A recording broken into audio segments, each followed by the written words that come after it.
വലിയങ്ങാടിയിൽ നിന്ന് ഇപ്പോഴും നന്ദഗോപാൽ ചേരുന്നുണ്ട്. നന്ദഗോപാൽ, അനീസൊക്കെ സൂചിപ്പിച്ചതുപോലെ ആ കെട്ടിടത്തിൻ്റെ പഴക്കം സംബന്ധിച്ചാണ് ഇപ്പോൾ കൂടുതലായി ചർച്ചകൾ വരുന്നത്. കാരണം നമുക്കറിയാം, നേരത്തെ അവിടെ പാസ്പോർട്ട് ഓഫീസ് ഈ കെട്ടിടത്തിൻ്റെ പഴക്കം കാരണമാണ് അവിടെ നിന്ന് മാറ്റിയതിന് ശേഷമാണ് ഇപ്പോൾ അവിടെ ഇത്തരത്തിലുള്ള ഗോഡൗൺ, സിമൻറ്റ് ഗോഡൗൺ ആണ് ഈ അപകടം നടന്ന കെട്ടിടം എന്നാണ് ഞാൻ മനസ്സിലാക്കുന്നത്.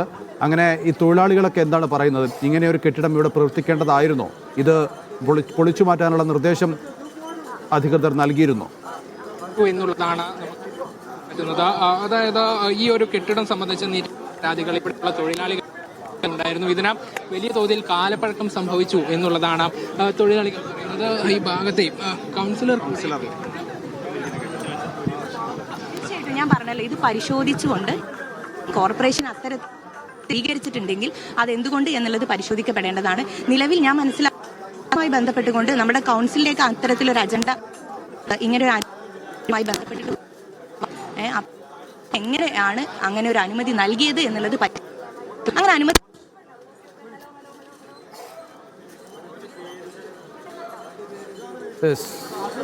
കൗൺസിലർ തഹ്ലിയാണ് സംസാരിച്ചുകൊണ്ടിരിക്കുന്നത്. ഏതായാലും മേയറാണെങ്കിലും കൗൺസിലറുമൊക്കെ ആണെങ്കിലും എന്താണ് സംഭവിച്ചത് എന്ന് അന്വേഷിക്കുകയാണ്. കാരണം ഇങ്ങനെയൊരു കെട്ടിടം ഇവിടെ പ്രവർത്തിക്കാൻ പാടുള്ളതായിരുന്നോ എന്നുള്ളതാണ് പ്രധാനമായും നോക്കുന്നത്. വളരെ പഴയ കെട്ടിടമാണ് എന്ന് ആ പൊടിഞ്ഞു വീണ അവശിഷ്ടങ്ങൾ കണ്ടാൽ തന്നെ നമുക്ക് മനസ്സിലാകും. അതിന് താഴെയാണ് ഈ ഗോഡൗൺ പ്രവർത്തിച്ചിരുന്നത്. സിമൻറ്റ് ഗോഡൗൺ ആയിരുന്നു. അതിന് തൊട്ടു മുമ്പിലാണ് തൊഴിലാളികൾ വിശ്രമിച്ചിരുന്നത്. വിശ്രമവേളയിലാണ് ഈ ഒരു അപകടം ഉണ്ടായത്. അപകടത്തിൽ 5 പേർ ആ കോൺക്രീറ്റ് പാളികൾക്കടിയിൽ പെടുകയും അതിൽ 2 പേർ മരിക്കുകയും ചെയ്തു. ഒരാളുടെ നില ഗുരുതരമായി തുടരുകയാണ്. നന്ദഗോപാൽ ചേരുന്നുണ്ട്. നന്ദഗോപാൽ, ഇപ്പോൾ മേയർ അവിടെ വന്നു, ഇപ്പോൾ കൗൺസിലറും സംസാരിച്ചു. ഇവരൊക്കെ എന്താണ് പറയുന്നത്? ആ കെട്ടിടം അവിടെ നിലനിൽക്കേണ്ട കെട്ടിടമായിരുന്നോ?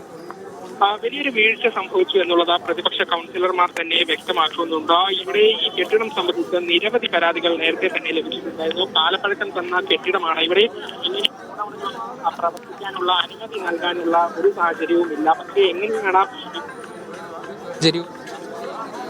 ഇവിടെ ഈ 2 ഗോഡൌണുകൾ പ്രവർത്തിച്ചത് എന്ന കാര്യമാണ് ഇപ്പോൾ ഇവിടെ ചോദ്യമായി നിലനിൽക്കുന്നത്. ഇതുമായി ബന്ധപ്പെട്ട, അതായത് ഈ ഗോഡൌൺ പ്രവർത്തിക്കുന്നതുമായി ബന്ധപ്പെട്ട അനുമതി നൽകുന്നതിനോ മറ്റോ രേഖകളൊന്നും കോർപ്പറേഷനിലേക്ക് വന്നിട്ടില്ല എന്നുള്ളത് കൗൺസിലർ കൂടിയായ ഫാത്തിമ തഹലിയ ഉൾപ്പെടെ പറയുന്നുണ്ട്. പക്ഷേ എന്നിട്ടും ഈ കെട്ടിടങ്ങൾ, ഈ ഗോഡൌണുകൾ ഇവിടെ പ്രവർത്തിച്ചത് എങ്ങനെയെന്നുള്ള കാര്യത്തിലാണ് ഇനിയൊരു വ്യക്തത ലഭിക്കേണ്ടത്. അതോടൊപ്പം മേയർ ഉൾപ്പെടെയുള്ളവർ വന്നപ്പോഴും വീഴ്ച സംഭവിച്ചു എന്ന കാര്യത്തിൽ സമ്മതിക്കുന്നുണ്ട്. അവർ പറയുന്നത് ഈ തന്റെ ഭാഗത്തു നിന്നും തന്റെ ശ്രദ്ധയിൽ ഇതുമായി ബന്ധപ്പെട്ട പരാതികൾ ലഭിച്ചിട്ടില്ല, ഇത് പരിശോധിക്കും എന്നുള്ളതാണ്. ഏതായാലും ഇതുമായി ബന്ധപ്പെട്ട അന്വേഷണം നടത്താനാണ് മേയർ പറഞ്ഞത്.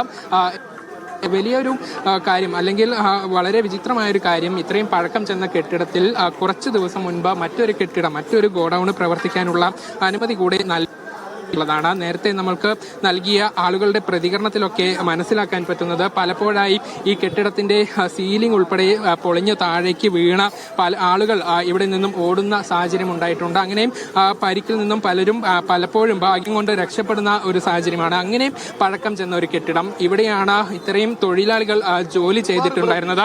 ആളുകൾ ഈ തണൽ ലഭിക്കുന്നതിന് വേണ്ടി സൺഷെയ്ഡിന് അടിയിൽ ഇരിക്കുകയായിരുന്നു എന്ന് അറിയുന്നു. ഈ സമയത്ത് വലിയ സൺഷെയ്ഡ് താഴേക്ക് പതിക്കുകയായിരുന്നു. ചിലർക്ക് ഓടി രക്ഷപ്പെടാൻ സാധിച്ചെങ്കിലും നിർഭാഗ്യവശാൽ 5 പേർ ഇതിനടിയിൽ പെട്ട് അപകടം സംഭവിക്കുകയായിരുന്നു. ഏതായാലും വീണ്ടും ഒരു അപകടം സംഭവിക്കാനുള്ള, അല്ലെങ്കിൽ ഇത് താഴേക്ക് പതിക്കാനുള്ള സാധ്യത തള്ളിക്കളയുന്നില്ല. അതുകൊണ്ട് തന്നെ ഇവിടെ കയറുൾപ്പെടെ കെട്ടിയ ആളുകളെ ഇവിടെ നിന്നും അകറ്റി നിർത്തുകയാണ്. സ്വാഭാവികമായും അപകടം സംഭവിച്ചാൽ ആളുകൾ ഇത് കാണുന്നതിന് വേണ്ടി സമീപത്തേക്ക് എത്തും. പക്ഷേ ഈ കെട്ടിടം ഒട്ടും സുരക്ഷിതമല്ല. വീണ്ടും ഇത് താഴേക്ക് പതിക്കും എന്നുള്ളത് ഇവിടെയുള്ള ആളുകൾ, ഈ പരിചയമുള്ള ആളുകളൊക്കെ ഇവിടെ നിന്നും പറയുന്നുണ്ട്. അങ്ങനെയെങ്കിൽ ഇവിടെ സമീപത്ത് നിന്നും ആളുകളെ മാറ്റുക എന്നൊരു ദൗത്യം കൂടി ഫയർഫോഴ്സിനും പോലീസിനും ഒക്കെയുണ്ട്. അതിനുവേണ്ട നടപടികളൊക്കെ സ്വീകരിക്കുകയും ചെയ്തിട്ടുണ്ട്.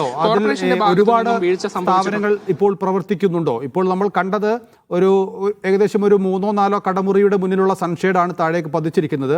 ഇതുപോലെ ഒരുപാട് കടമുറികൾ അതിലുണ്ട്. അതുമാത്രമല്ല 2-3 തട്ടുകളായിട്ടാണ് 2-3 സ്റ്റേഴ്സ് ആ കെട്ടിടത്തിനുണ്ട്. അങ്ങനെ കെട്ടിടം മുഴുവനായും പൊളിച്ചു നീക്കേണ്ട അവസ്ഥയിലാണോ ഉള്ളത്? മറ്റ് കെട്ടിടങ്ങളൊന്നും തന്നെ ഇവിടെ പ്രവർത്തിക്കുന്നില്ല എന്നതാണ് ആളുകൾ പറയുന്നത്. ഗോഡൌണുകൾ മാത്രമാണ് പ്രവർത്തിച്ചിരുന്നത്. അതും തന്നെ താഴെ 2 ഗോഡൌണുകൾ, അത് ഗാമ എന്റർപ്രൈസസ് എന്ന് പറയുന്ന കെട്ടിടത്തിന് മറുവശത്ത് പ്രവർത്തിക്കുന്ന ഗാമ എന്റർപ്രൈസസ് എന്ന് പറയുന്ന സ്ഥാപനത്തിന്റെ ഗോഡൌൺ ആണ് ഒന്ന്. അതുപോലെ തന്നെ മറ്റൊരു ഗോഡൌൺ പ്രവർത്തിക്കുന്നുണ്ട്. സമീപത്ത് തന്നെ അടുത്തിടെ അനുമതി ലഭിച്ച ഒരു ഗോഡൌണും കൂടി പ്രവർത്തിക്കാനുള്ള തീരുമാനം ഉണ്ടായിരുന്നു എന്നറിയുന്നു. അങ്ങനെ 3 സ്ഥാപനങ്ങൾ ഇവിടെ പ്രവർത്തിക്കുന്നു എന്നുള്ളതാണ് മനസ്സിലാക്കുന്നത്.